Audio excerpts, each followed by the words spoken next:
I wake up and count my blessings. No more worries, no more stressing. With every loss there comes a lesson. Lord, all I'm asking is protection. I wake up and count my blessings. Greetings, massive. Translation, hello everyone, and welcome to Conversations with me, a random nobody. As you can tell by the title, today's conversation will be on anxiety. And I'm going to get into that in a little bit. But before I did, I just wanted to talk about a couple things. First and foremost, thank you. Thank you so much for still being here, for still listening, downloading, subscribing, and hopefully sharing the podcast with others. I truly appreciate you. I also wanted to say thank you for the feedback that I've been getting, the good, the bad, and the ugly. I appreciate it all.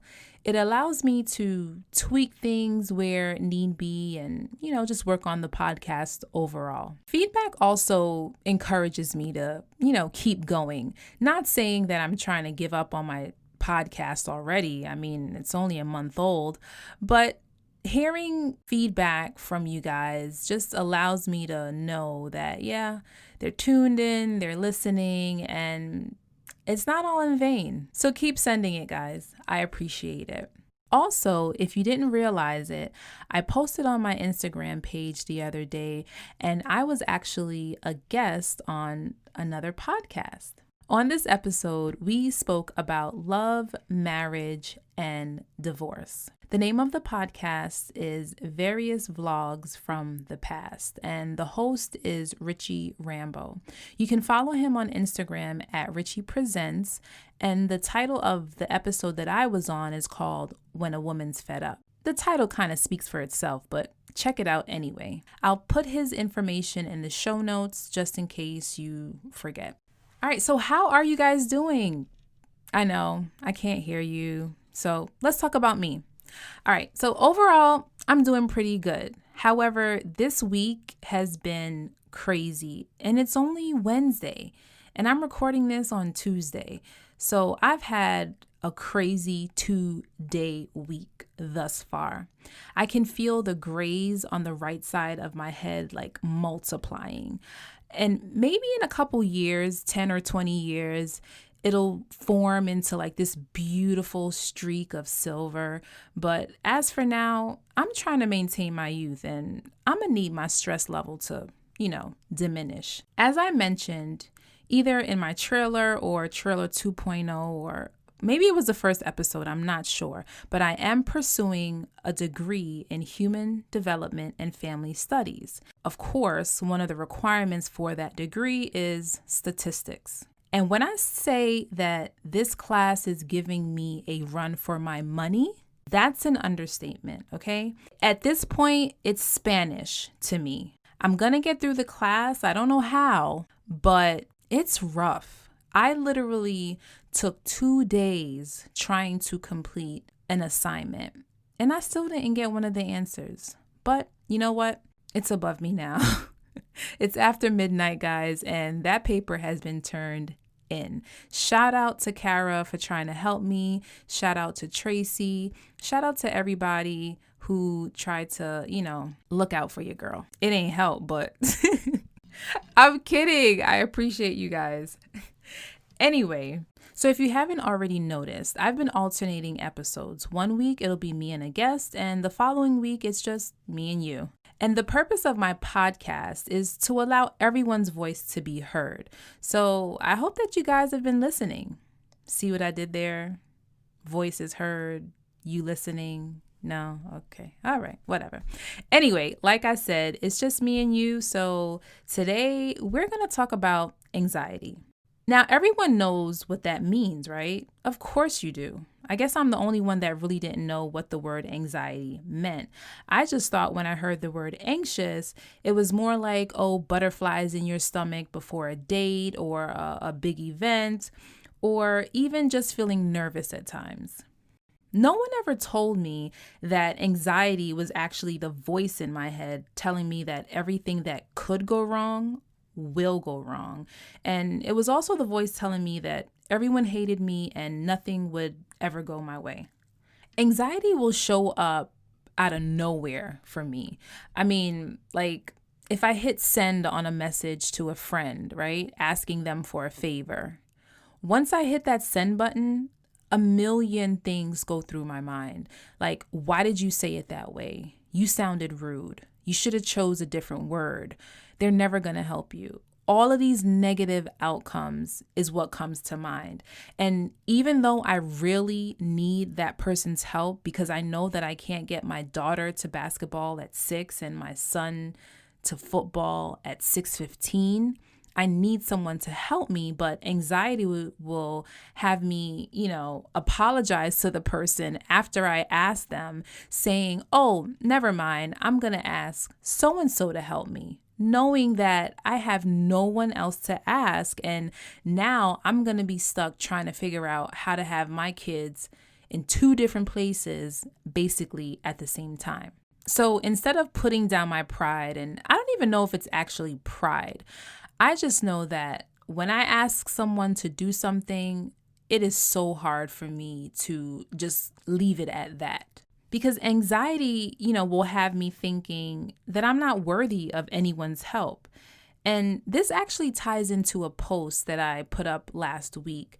And I did not think so many people, were going to respond to it. But the post asked the question, which one is hardest for you? A, to apologize, B, to ask for help, or C, to say I love you. Overwhelmingly, about 95% of the people answered B, asking for help. And I was actually surprised by that one because I thought apologizing would be harder. But apparently saying sorry is not as hard as saying I need some help. And I wanted to understand why. So I thought about it. And what I came up with for myself was I just didn't want to be a burden on to anyone else. Now, this does not mean that is reality. Because if I ask a friend for help, 9 times out of 10, if they're available, they're going to help me. So anxiety would have me thinking, don't ask them. It's too much for them to handle right now. You know that they have this going on. You know that they have that going on. When in reality, they're willing and able to help me. But if I listen to that voice that's telling me all these negative things that'll happen if I ask for help, I'll never get the help that I really need. And what's really helped me with that is when someone asks me for help, I don't even second guess it. I'm there, available. What do you need? And I had to take that and say, that's how people respond when I ask for help. They don't mind. You're not a burden. That's what friends and family are for.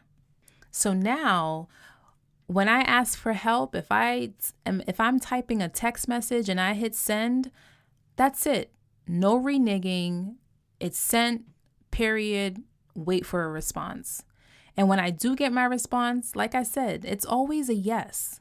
And, there is a time or two where someone has something else going on where they just can't help me. They're just not available. And anxiety will slip back in and say, you should have never asked in the first place. So it's a work in progress. Believe it or not, right now, anxiety is telling me that I shouldn't even be talking about this. It's saying that people are going to think that I'm weak, and now they're going to feel sorry for me and offer me help and pity me. And probably no one's even thinking about that. But if you are, I'm not asking for pity, guys. I'm just being honest. I'm being vulnerable. And I'm letting you know how I deal with anxiety. And acknowledging that has had an impact on how it actually affects my life. Say if I text a guy that I really like. He's so cute, 6'5", vegan, runner, all of that, right? I text him and 10 minutes go by and he hasn't responded. The first thing that'll come to my head, oh, He never even liked you in the first place. Why would you even waste your time with him? You know that blah, blah, blah, whatever, whatever. All of that negativity. So now in a situation like that, I'll just say, oh, he's probably busy. Or I'll just start doing something around the house and forget that I even text him. And when he responds, it's like, oh, okay. Whew. And I shouldn't really even feel like that because that whole scenario wasn't even real. Or another example, the other day, my oldest son, he's away at college. He sent me a text message. We need to talk. First of all, you can't do that to me. I'm unable to call you because you're in class and I'm driving. So now I'm thinking, what is wrong with him? What happened? I'm on 100 at this point. And I'm like, what's going on? Trying to figure it out. Like, I'm worried. And he's like, Ma, it's okay. Calm down. We just need to talk. And I'm like, well, talk about what? I'm not even going to mention the things that I thought he wanted to talk about, but he just wanted to borrow my car. Exactly. Borrowing my car versus the myriad of things that I thought he was going to talk about. Now, if I would have just waited until I got to my destination or waited until he actually called me, I would have saved myself a lot of turmoil.